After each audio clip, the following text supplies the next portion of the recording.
operations on Monday.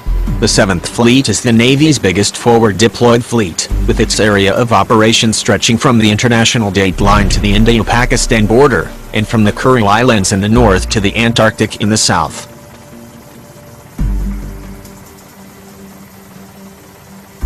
In addition, the U.S. Navy announced that the Nimitz strike group consisting of the Arleigh-Burke-class guided missile destroyers USS Howard, USS Shup, USS Pinckney, USS Kidd, and the Ticonderoga-class guided missile cruiser USS Princeton returned to the 7th Fleet area of operations on October 25 following a deployment to the Persian Gulf. The USS Theodore Roosevelt is expected to make its way to the Persian Gulf to replace the USS Nimitz. The U.S. Navy has not announced any specific missions for the two carriers.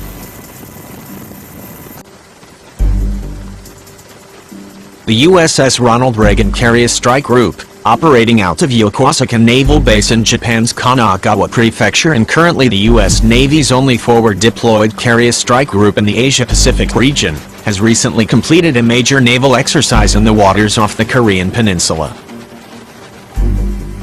The USS Ronald Reagan is currently anchored off the port of Busan, Republic of Korea, ROK. Army General Jae-won Kyung-do, Chairman of the Joint Chiefs of Staff or JCS, and the commanding officer of U.S. Forces Korea General Vincent Brooks met aboard the carrier on October 24 to discuss ongoing tension on the Korean Peninsula, according to Yonhap News Agency.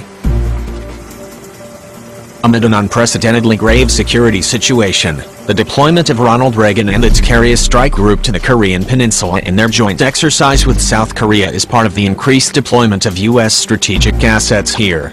It must have been a strong warning to North Korea, Jae-young was quoted by the JCS as saying aboard the carrier.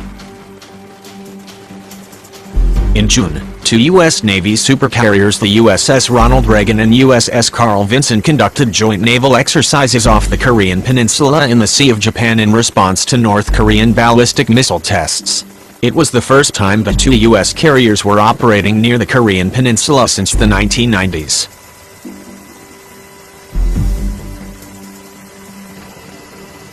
A carrier strike group can consist of up to 12 warships, including 1 to 2 submarines and 75 aircraft.